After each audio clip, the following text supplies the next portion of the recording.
Após o final da partida entre Argentina e Argélia, isso consequentemente Messi tornando-se ao lado de Miroslav Klose, ambos os maiores goleadores da história da Copa do Mundo, uma reflexão veio em minha mente depois de todos esses anos, especificamente a respeito do próprio argentino.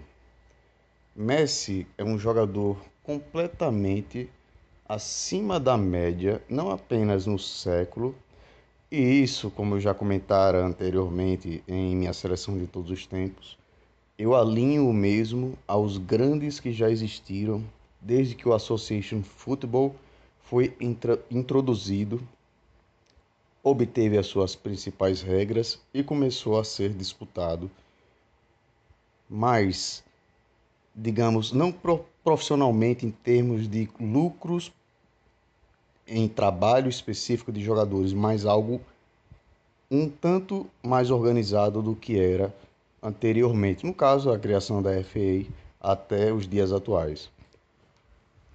Eu recordo que, obviamente, que os antigos conheceram o futebol devido à questão de pai para filho, ou então alguma ligação em assistir a TV e ver o esporte e apaixonarem-se pelo mesmo. Pelo mesmo esporte, no caso do Association Football, eu conheci o futebol por intermédio do argentino Lionel Messi, não assistindo o jogo. Afinal, eu possuía pouquíssima idade para saber qual canal ligar para assistir às partidas do Futebol Clube Barcelona. No meu caso, eu comecei a assistir Messi, na verdade, ver Messi pelo videogame em si. Na época, o Barcelona possuía uma equipe que o trio de ataque era da direita para a esquerda, Messi, Eto'o e Ronaldinho Gaúcho. No caso, o Ronaldinho Gaúcho possuía atributos muito superiores ao do próprio Messi. Entretanto, algo naquele argentino,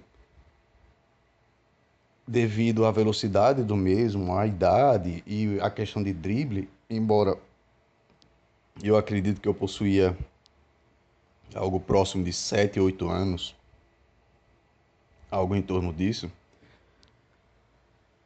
chamou minha atenção ao ponto de eu apenas jogar pelo lado direito, no caso o Messi sendo ponta direita, e ignorando completamente o principal craque no videogame, que era o Ronaldinho Gaúcho. Afinal, Messi já naquela altura, após a Copa do Mundo na temporada 2006, 2007, 2007, 2008 e assim 2008 e 2009 consagrando-se melhor do mundo, estava consagrado entre os três melhores jogadores do mundo.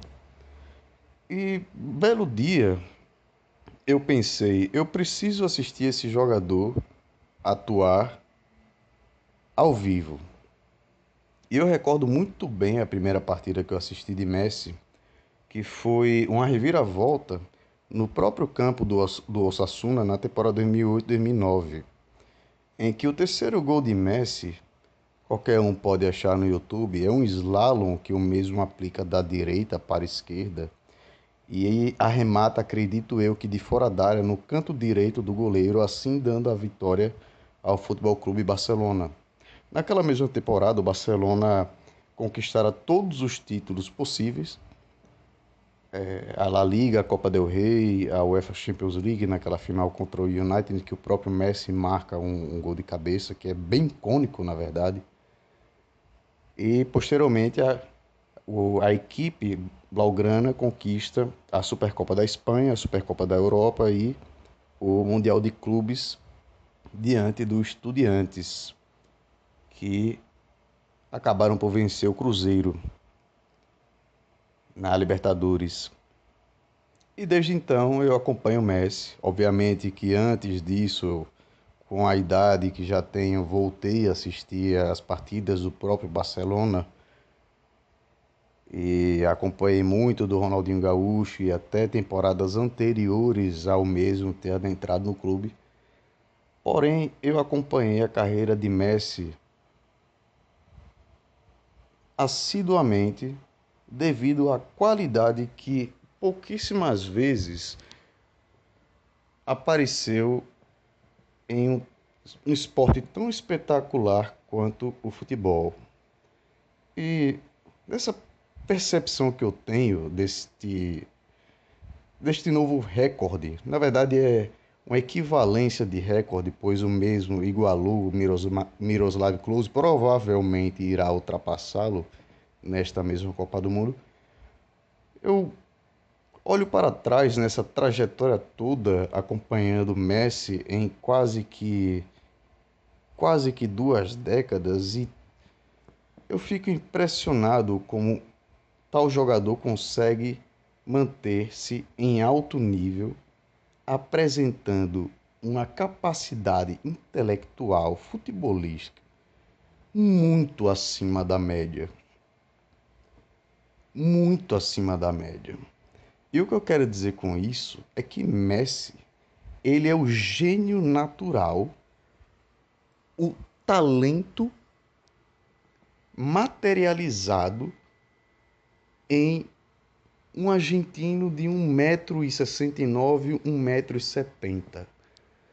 Eu recordo muito bem que as pessoas no século XIX chamavam isso de Bloomer Sickness, que era a capacidade do jogador, neste caso, Steve Bloomer, de analisar o espaço ao redor e saber quando correr, saber quando efetuar a jogada,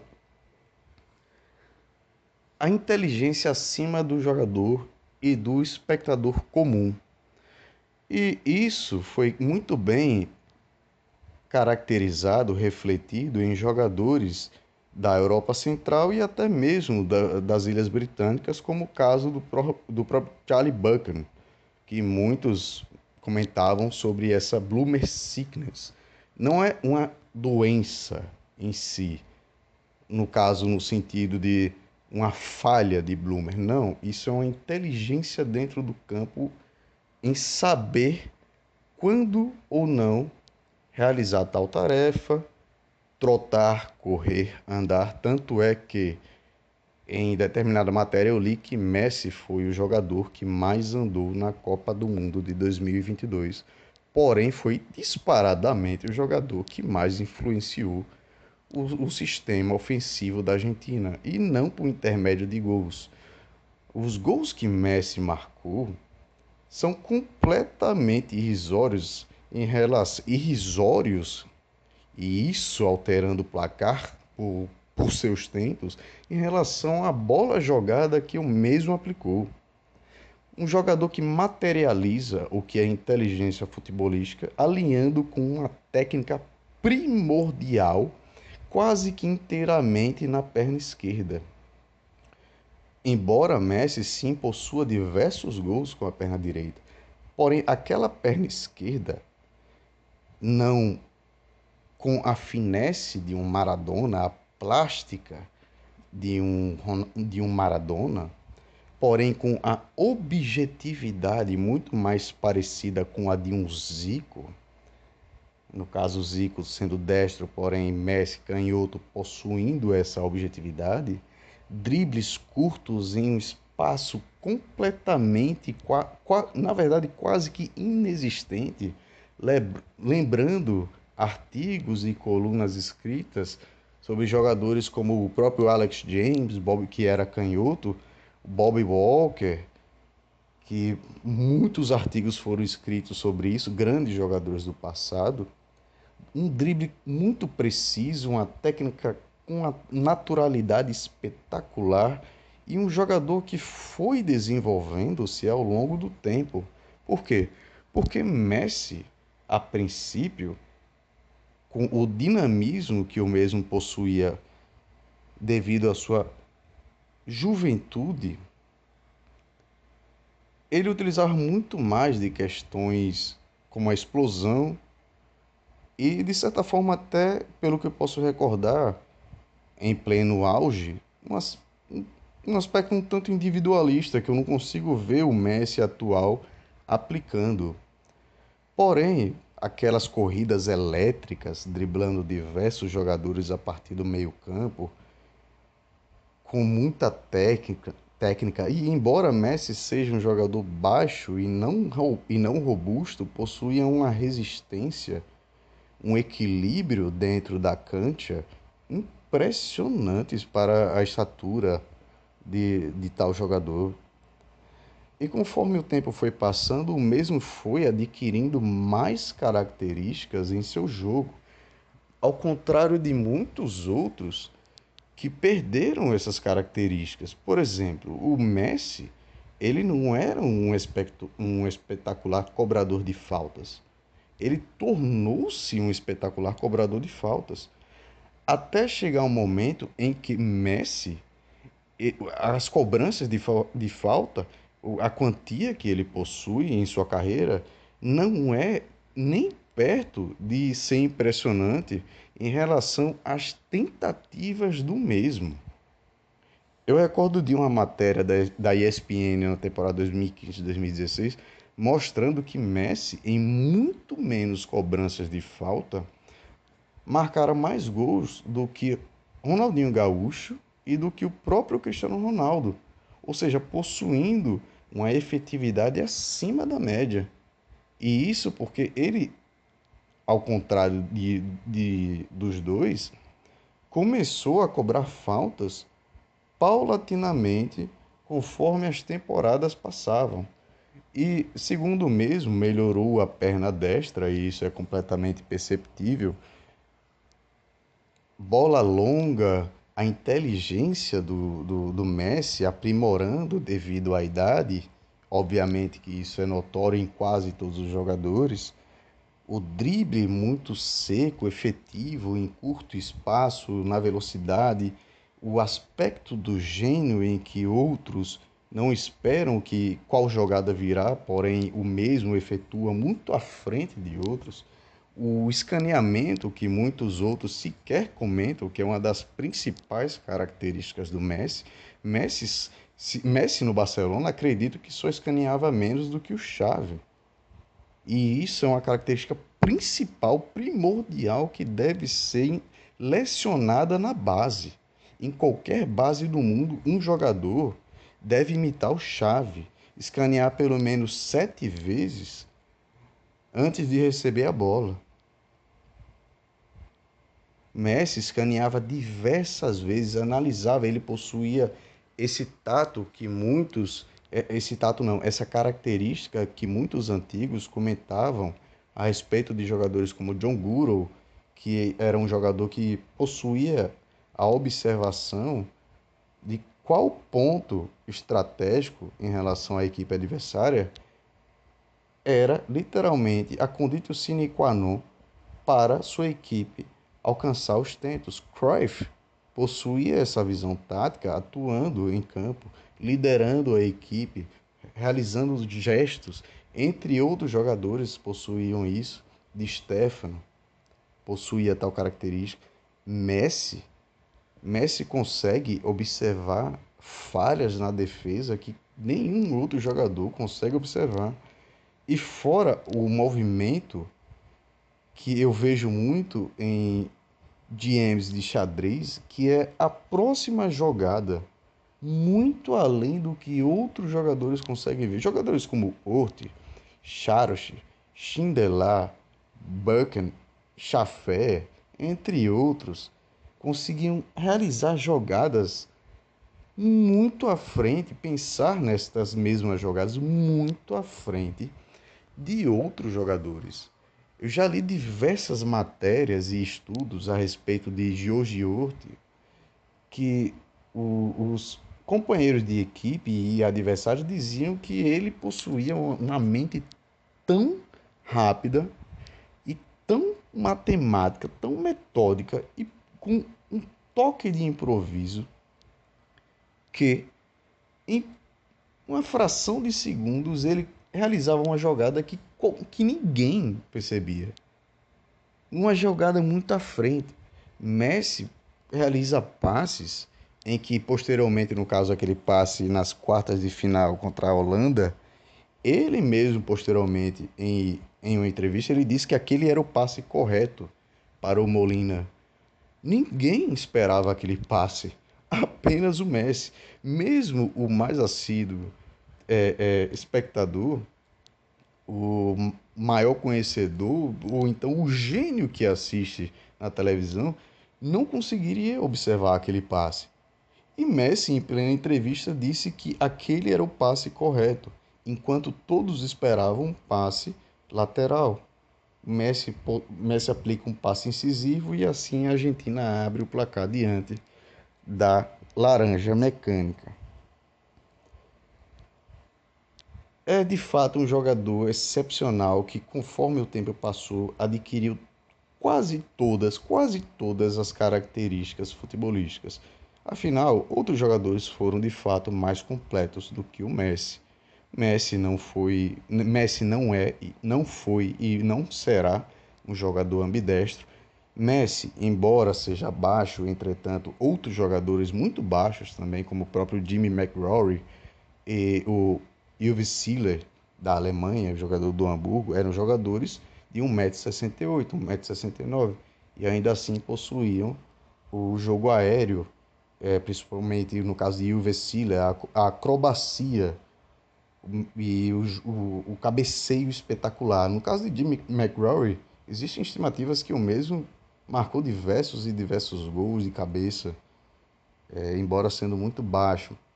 Isso é questão de posicionamento, na verdade. Messi não era um jogador de posicionamento dentro da área esperando cruzamento. Devido aos aspectos do Futebol Clube Barcelona, o jogo era muito mais voltado a passes rasteiros, toques de bola, conexão, triangulações e etc. Mas não jogadas aéreas, até porque a estatura da equipe era muito baixa, a não ser em escanteios, que possuía duas torres que eram Piquet e Puyol. Mas tirando esses aspectos, e é claro, penalidades, que Messi não possui uma boa conversão de penalidades em relação aos jogadores, Messi é um jogador completamente absurdo. Os atributos que o mesmo possui, visão de jogo, passe rasteiro, médio, alto, longa distância, curta distância, arremate de fora da área, arremate a queima-roupa, e fora a questão da genialidade, inteligência. E Messi, muitas pessoas não veem isso, porém Messi é um jogador muito resistente, incrivelmente resistente.